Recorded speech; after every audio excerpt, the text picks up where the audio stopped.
Bonnie Rose, and it is so great to see and not see you this morning, but also to know that you're sitting at home watching this wonderful, wonderful service that we're providing for you this morning.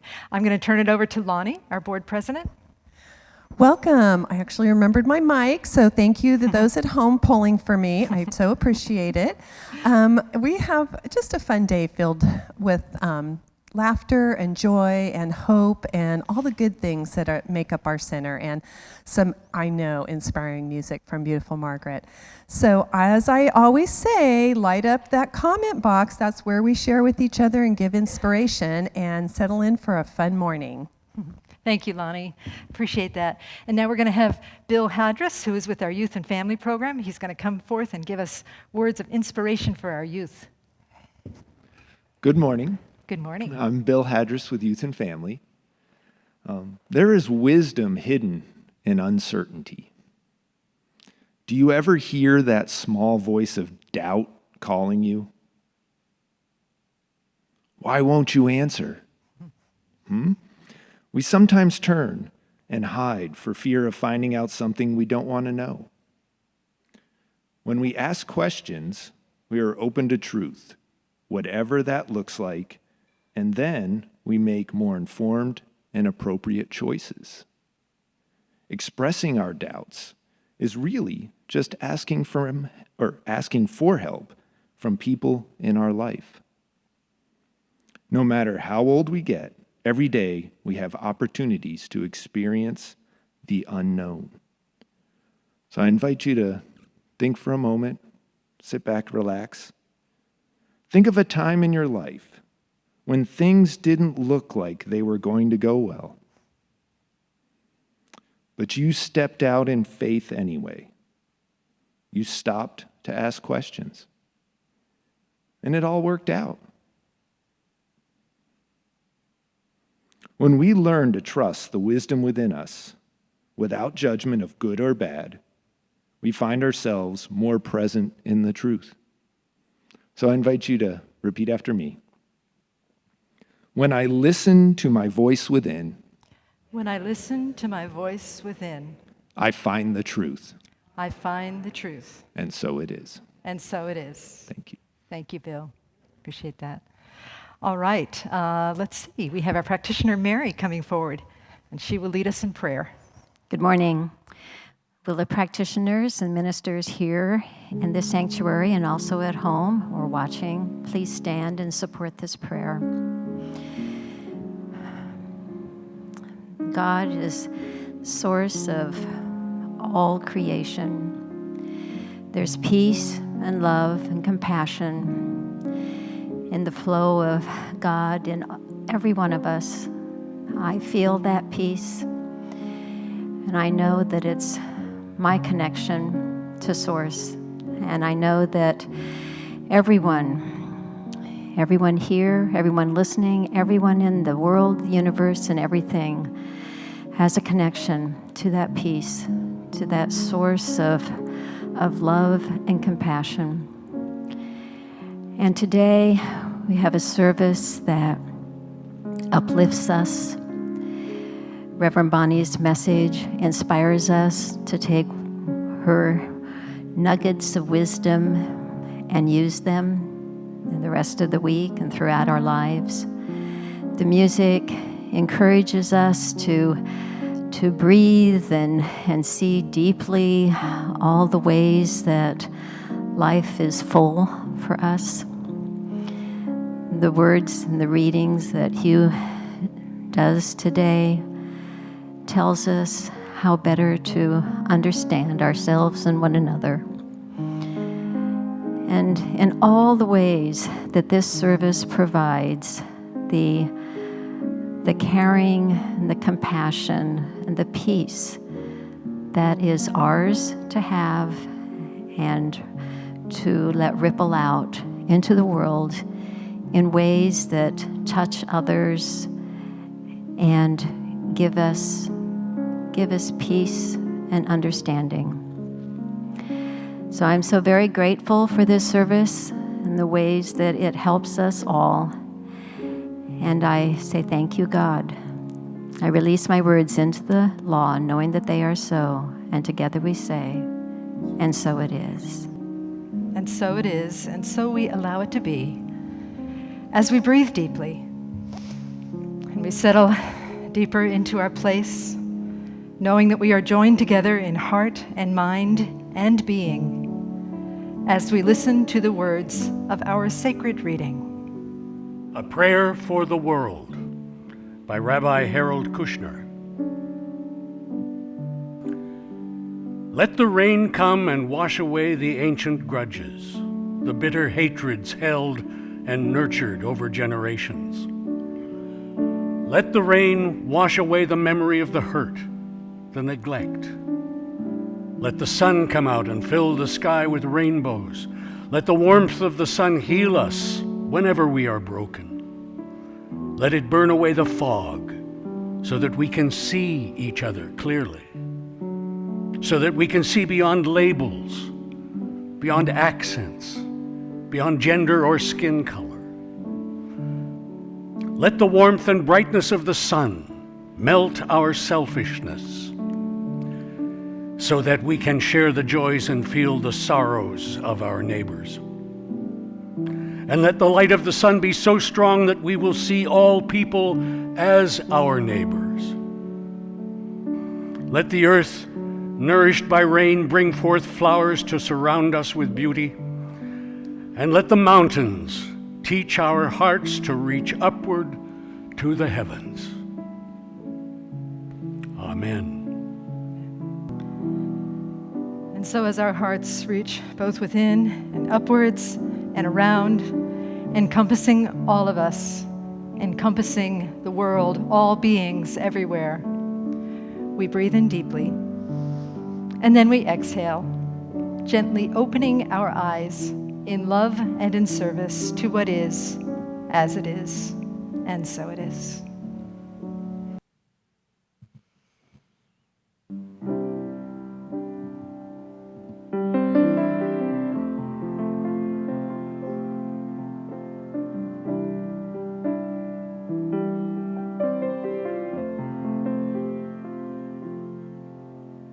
Are you taking in that rainbow across that picture perfect sky? Are you lying in the tall grass watching weightless clouds go by? 'Cause I am drawing treasure to you like the waves draw to the shore, to let you know I could not love you more.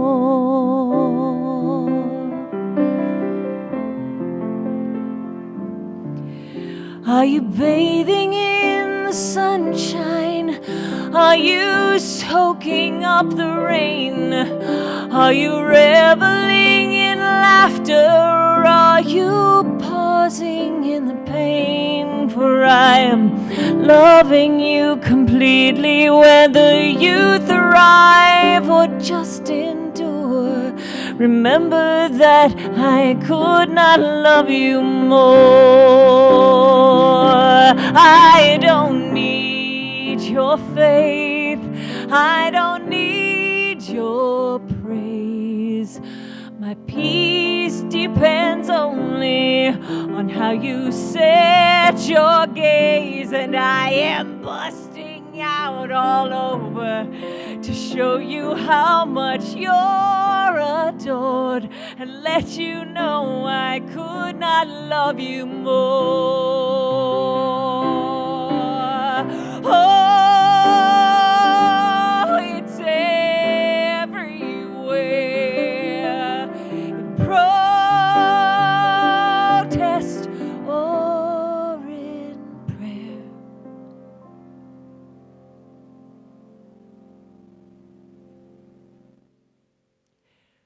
When you're happy or you're sad, if you're peaceful or stark raving mad, if you're sober or you're high, if you know for sure or you question why, in frustration and in fun, no matter who you've been or what you've done, at your death and at your birth, at your best and at your worst. Remember that I could not.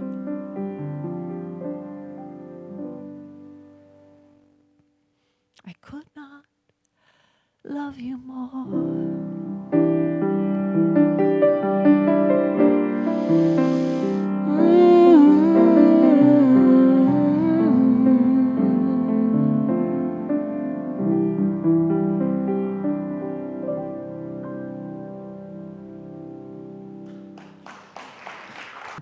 Margaret, thank you. So beautiful. Chris, so wonderful. Thank you so much. And thank you again to everybody who's here. Before I launch into the message, I do want to do the flower dedication because it's something that's very dear to me. And let me make sure I know what to say here. So how many of you saw the Christmas Eve service? A bunch of you. And for those of you who maybe watching at home, I was thinking about Dracula when Bill was up here doing the children's message, that he someday maybe should come in as Dracula and do all of his shenanigans. But don't tempt him, right? But when we first decided that we were going to need to do a virtual Christmas Eve service, I really did not know how to do it. And there was somebody in my life that told me that we could do it and said how we could do it. And first I had a big fight with him.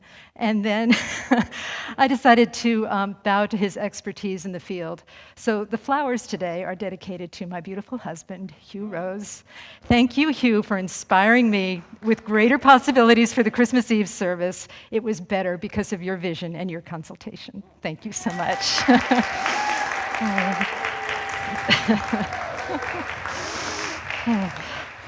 Oh, and I'm all verklempt now and I have to talk, but I can do it. Have you ever sat around in a group of people and talked about your most inspiring quote? The quote that you live by, the quote that just gets you out of bed in the morning, or the quote that you just pull out of your armpit when something is going wrong? I was sitting with a bunch of ministerial students once, and we were talking about our most inspiring quote. And one person was quoting long passages from the Bible, and another, long passages from Shakespeare, and another one, long passages from the Buddhist scripture. And when it came to me, I said, well, my most inspiring quote is from a musical. I'll tell you what it is in a minute, but first I want to tell you about how that quote was written in a musical. So years ago, in the 50s and 60s, there was a songwriting team called, I believe it was the Sherman Brothers, Robert and Richard.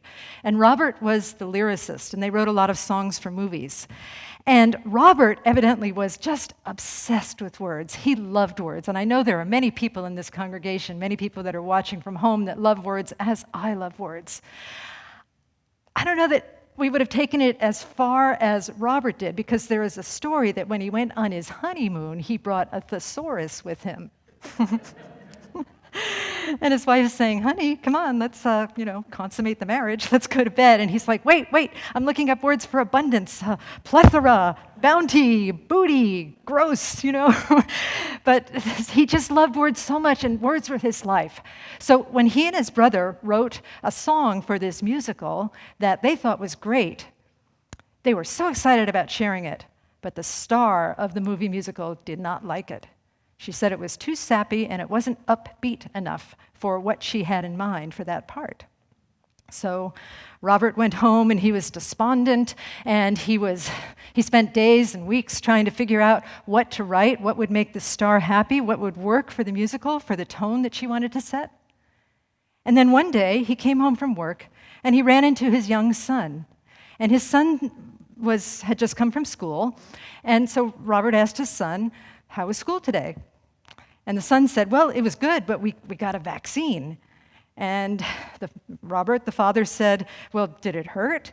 And the son said, oh, no, it wasn't like that. It was for this thing called polio. And they had this like large spoon, and they put the medicine in it, and then they dissolved a sugar cube over it, and then we ate it, and it tasted okay.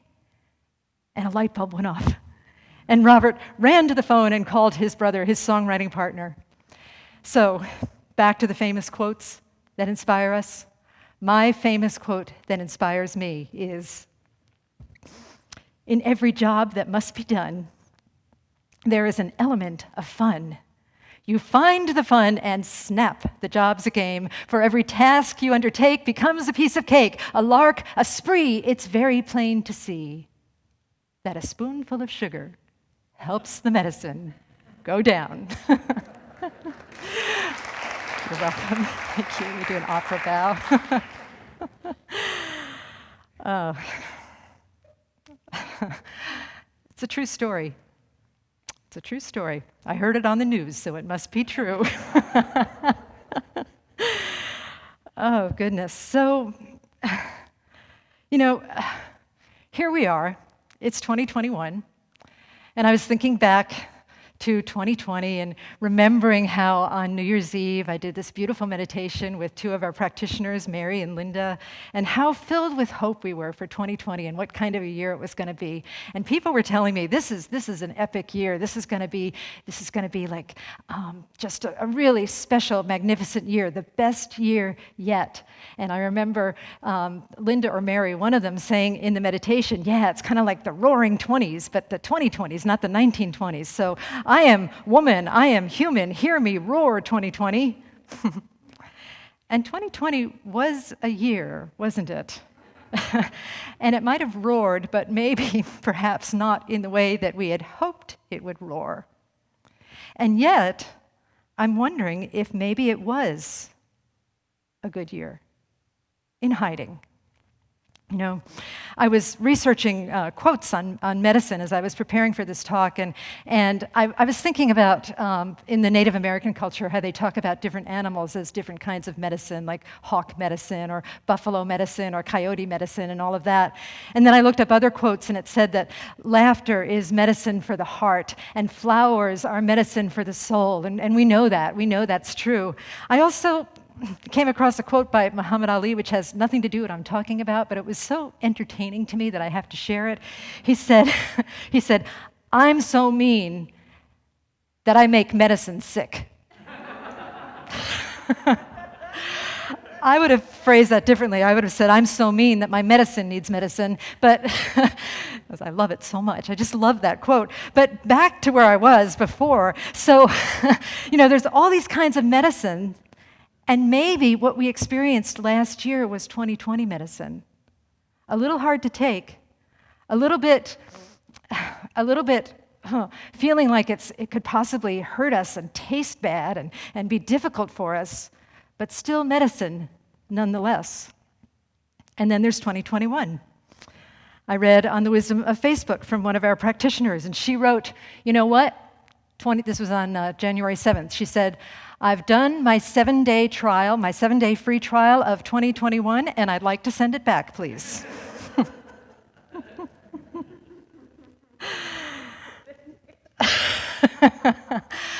But maybe, it's okay. But maybe 2021 is also medicine. It's also medicine.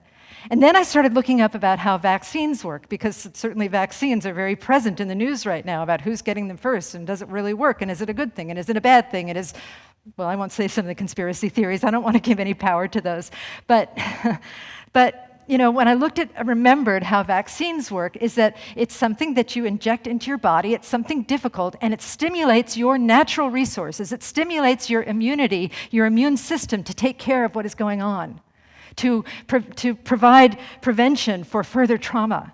And so I think, okay, so this year, 2020, 2021, has been imposed upon us. It has been injected into our body and our soul and our spirit and our mind and our consciousness and our emotions, but maybe it's to stimulate something greater within us, some greater growth, some greater presence, where we can be the resilient, firm, loving, kind, blessed people that Spirit intends us to be.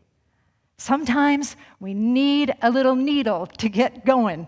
And I think that 2020 and 2021 are just that thing that we needed to stimulate us into a greater level of consciousness, into a greater way of being, and into a greater commitment to bring peace and harmony and caring and love and kindness to the world.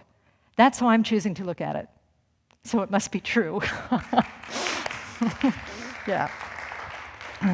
Because really it is true. It's a relative truth, but what you focus on will expand in your life. And if we are committed to creating a better world, then I think we need to look at the world that way. Looking at whatever is going on is an inspiration for people like us to show up and to be strong and to be resilient and to be better and bigger than any tragedies or difficulties or traumas that might be occurring. Now, it's not always easy. It is not always easy.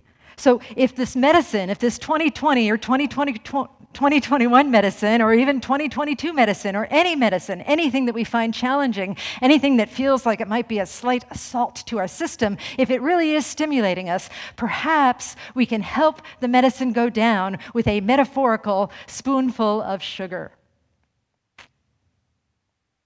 I like sugar. Anybody else? I was sugar-free for quite a while, and I kind of revised my pack over the holidays, my sugar-free purity pact that I had over the holidays, and I revised it. And then sadly, a member of the congregation caught me in Starbucks buying a chocolate chip cookie. She said, "That better not be a cookie." And I said, "It is, and I'm proud of it." And I walked out eating the cookie. But there are other forms of sugar. There are metaphorical sugars that we can take within us that help this strong medicine, this powerful medicine of the year behind us and the year ahead of us to go down and to create greater resilience within us. And I think that the strongest medicine that we can provide for ourselves, that we can offer ourselves, that we can open our hearts to receive, because it's not really coming from us, it is coming from the collective, is the medicine of truth. The truth that God is in all things, that God is in all of the things that Margaret listed in her song, that God is in the addict, that God is in the violence, that God is in the pandemic, that God is in the trauma, that God is in the goodness, that God is in the badness, that God is leading us through all of this, with the intention of bringing us to a greater place of peace, compassion, and understanding, a greater place of strength, and a greater place of courage where we can stand on a rock and say, yes, God is present here too. Absolute reality will never go away. Absolute reality is right here where I am, where we are. And we know that that absolute reality exists for the purpose of wholeness, to bless all beings. Now, I know that there are things that get in the way of the experience of this truth. There are things that get in the way of the consumption of the metaphorical sugar that will help the medicine of the difficult years go down. One of those things, I turn to the Buddhist philosophers and say that, or the Buddha actually, and say that one of the things that causes us pain, that causes us to suffer over our suffering, is attachment. Attachment to the way that things need to look, and most certainly attachment to the way that people need to show up. That's one of my favorite things, is attaching to the way that people need to show up in order to be props in my mini-series. This often manifests in a either smaller or bigger sense, I can't tell which, in a consciousness of transaction. I will do this, so I get that. I will do this and be completely attached to what the outcome is. If I do this, I will most definitely get this outcome, and if I don't get this outcome, I'm going to throw a tantrum, and God is going to hear about it. Right? That is going to get in the way of the medicine that we need to take in. That is going to get in the way of our experience of truth, because the truth is that we cannot control anything. The truth is that we can somewhat control our reactions to what happens, but that is our point of power, is where we can be, where we can use what is happening to bring us into a greater place of equanimity and poise and acceptance, and not the acceptance that allows bad things to happen to ourselves or other people, but the acceptance that says, yes, this is happening. I will be in love and in service to what is as it is.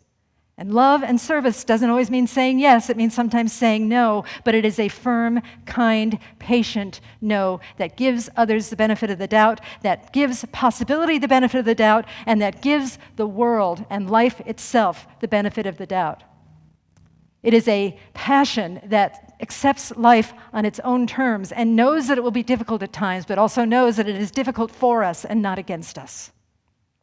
So there's that. Transactional consciousness, knowing that the only transaction is grace. And then there's also this other consciousness that is very similar, I think, to transactional consciousness, and I would call that conditional consciousness. Conditional consciousness, saying, when this situation is over, then I can be kind. When this situation is over, then I can be happy. When this situation is over, then I can be fruitful and multiply. I don't know why I said that. I'm not planning on multiplying anytime soon. We have enough animals in our house. when this situation is when this situation is better, I can be the person God intends me to be. No, no, no, no, no, no, no, no, no. We have to make the first move. Unfortunately, stupid spirit says that we have to make the first move, that we have to take the first step, and then spirit rushes in to fill us. Spirit rushes in to fill us with its grace and its goodness and its kindness and its gentleness and its power that allows us to do what we need to do to show up in the world as one with our beloved. That allows us to show up in the world with seeing the beloved in everybody, because that is what we are called to do. That is the calling of wholeness. So I think that we are, in this year, in this coming year, we are allowing or striving or one or the other, whatever word works for you, we are allowing ourselves to turn our attachment into allowance, to turn our transactions into trust, and to turning our conditionality into kindness. Those three qualities, allowing, trust, kindness, will be that medicine, that sugar that allows the medicine of difficult challenges of this year or whatever is happening to fill us with that resilience and that spirit that we seek, that knowing of oneness and that grace of God. If that all feels like too esoteric or too out there, like how do I do that? What is she talking about? I would suggest that you pick a word. Pick a God quality, or better yet, allow that God quality to pick you. I, every year, select a word that I know that I'm going to focus on as the year starts. I don't always do it for the whole year, but I pick something that I feel like needs to evolve in my consciousness. And this year, I was meditating a lot on what word I was supposed to choose. I was walking in the mountains alone with the dogs, trying to figure out what word I was supposed to pick, and nothing felt right. Until one day, I woke up in the middle of the night, which I often do, and just said to myself, the word is gentle. Usually when you pick the right word, you don't want it. You want a word that's like more sexy and more powerful and abundance and success and I don't know. But gentle was it for me. And then I thought back to that story from a while ago that we've shared in the church about Arun Dada, who was an assistant. He was a companion to Vinoba, who was Gandhi's spiritual successor, and they went around India and they did this great land giveaway that blessed a lot of the poor folks in India. And he came to the church one time, and they told a story about where he said that if somebody is unkind to you, if somebody is aggressive to you, if somebody is mean to you, then the response is gentleness. And then they said if they're still mean to you, the response is to go gentler. And if they're mean a third time, then the response is to go gentlier, which isn't a word and it drives me crazy, but I'm willing to accept it, is to go gentlier. So gentleness. Gentleness is the word, and if you want to share my word with me, I sure could appreciate the support, because like I said, I didn't want that word, and I didn't think it even applied to me. But then, you look at the violence, you look at what happened this past week, you look at the violence in our streets over the past year, you look at what's going on in the world, the violence of a pandemic, and you think, wow, what is this calling to me? And I realized that perhaps it is a common call for all of us to heal the violence in our hearts. And I say to myself, well, I'm not a violent person. I have all these sweet animals. I pet them. I love them. I take care of them. I try to be nice to people. When I really look, I can see that there is violence in my heart against others, people who do not think like me. As I said before, people who don't show up like the props I want them to be in my mini-series. People who don't speak like me. People who don't reflect the ideas that I want them to reflect back to me so that I can feel good about myself. The violence of self-doubt, the violence of fear, the violence of wondering if you're good enough all the time, the violence of forcing yourself on a rigorous schedule that is too much for any one human being to bear, going on this treadmill to whatever it is, make yourself feel like you're finally enough, like you're finally doing enough so you can finally be enough. If that is gentleness in action, if alleviating that is gentleness in action, then I'm willing. And I hope we're all willing. I actually had a bracelet engraved with the word, "As I become gentle, gentleness becomes me." I don't have it yet, so I can still be a real, ungentle person for the next couple of weeks. But no, I'm working on it now. And just a few days of working on it has been so heart-opening and so revolutionary and so needed. We think about the world and what's going on. We think about our country and what's going on, the divisiveness. And what if, in addition to taking physical steps, common sense steps, what if in addition we all made the commitment to greater love, kindness, trust, and gentleness? I think the world would be a different place. I think we would be profoundly changed, and we would usher in a new year that is profoundly sweet, profoundly gracious, and profoundly gentle. Please join me in that now. Let us pray.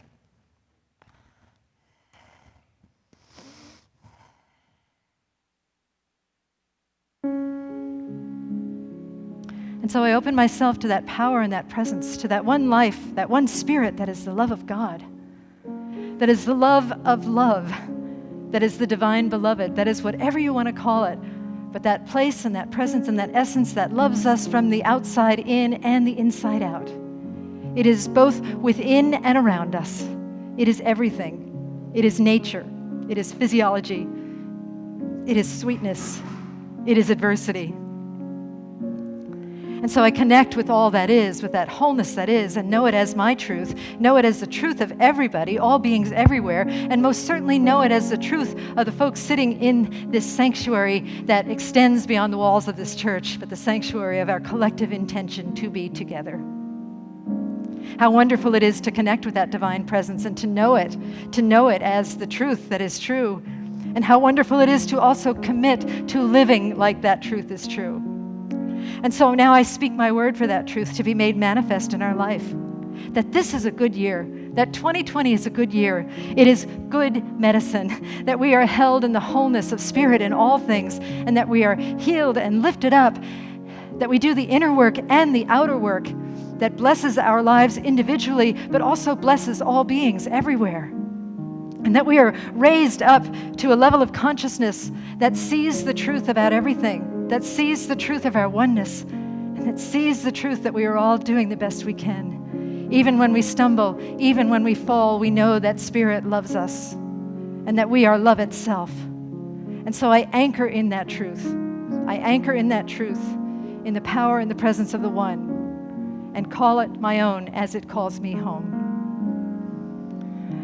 I am so grateful for this time together, so grateful for this sharing of heart and spirit, so grateful for all of the beings that join together on a Sunday, so grateful for the love that we feel, not only for ourselves as a congregation, but also for the world at large, for all beings everywhere, ever growing into a greater acceptance and appreciation of the love of all things.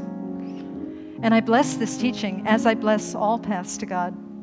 Churches, synagogues, temples, mosques, ashrams, fundamentalists, atheists, agnostics.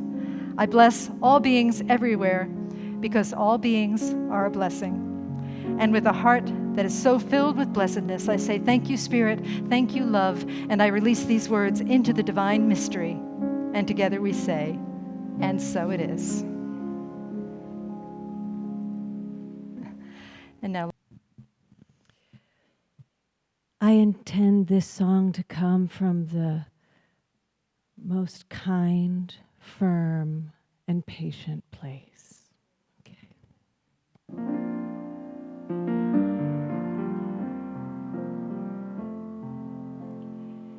God, you give so many things. My hope eternally it springs. Lord knows my life is truly blessed. Now your goodwill I try to spread. And having all of that been said, I have one more little tiny small request. God bless the stupid. They surely need your grace, and if they can't be transformed, then could you please at least get them out of my face? God bless the stupid. Heal them from their ignorant ways, and if we truly all are one, then you're the part of me that's having a bad hair day. I guess that I should thank you for putting my faith to work. But just because I find some compassion for you doesn't make you any less of a jerk. So please hear me. God bless the stupid, the rude and bitter too. Lord knows at times that it's been me, and most assuredly times it's probably been you. God bless the stupid. Lord, please just let me laugh. Breathe deep and find my center with the obnoxious and the irritating cross my path. I simply can't ignore them, though there's nothing I can do or say. It's just like gazing on a train wreck, and God help me, I can't look away. So please hear me. God bless the stupid, the mean and stubborn too. I know I'm not the first to ask this prayer, so forgive them, they don't know what they do. God bless the stupid. Even as I bang my head against the wall, I want to thank you, dear Creator. I know that you bless us all. I thank you with everything I got. I know you bless us all, stupid or not.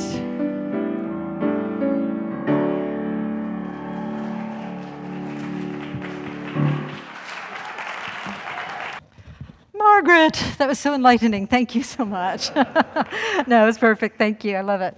Okay, let's have Mary come up and do her announcement, because she's got an announcement to start us off. There is going to be a healing workshop this Saturday by Zoom, starting at 1:30 and going till about 4. And it's a healing workshop, and it's a smorgasbord of 5 different forms of healing.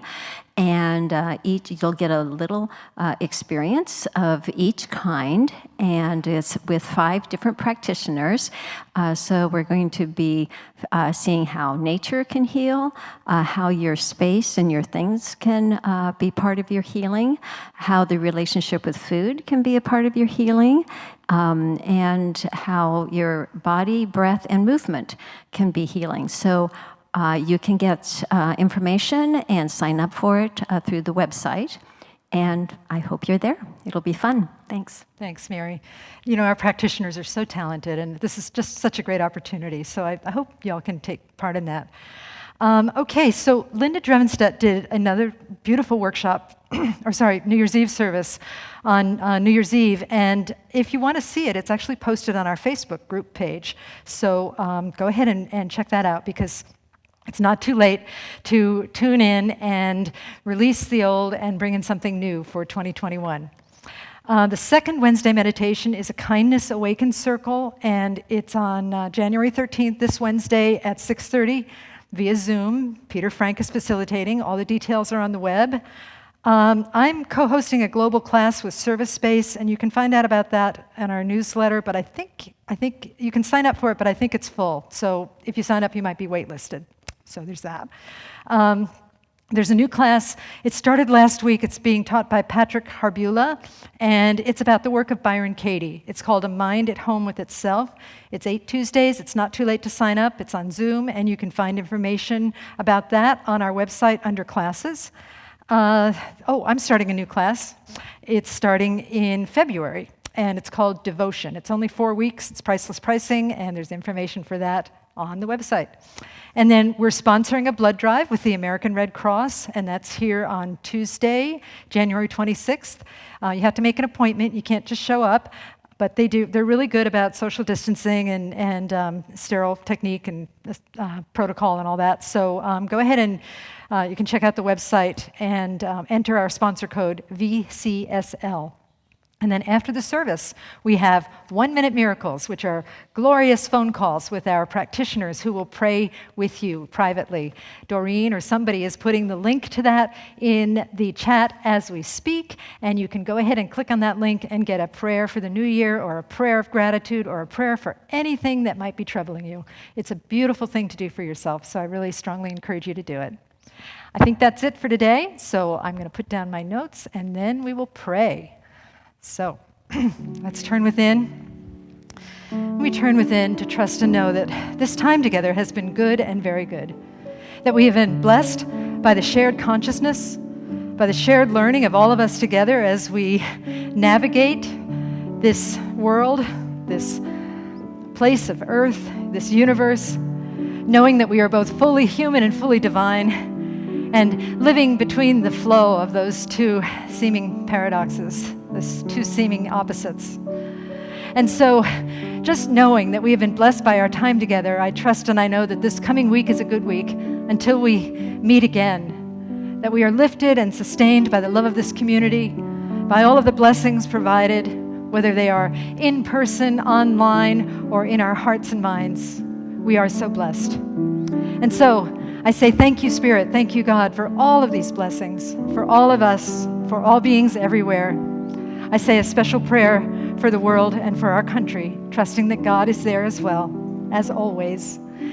And with a heart that is filled with love and gratitude, I take these words and I shake them up and I release them into the divine mystery, knowing that Spirit has already said yes. And together we say, and so it is.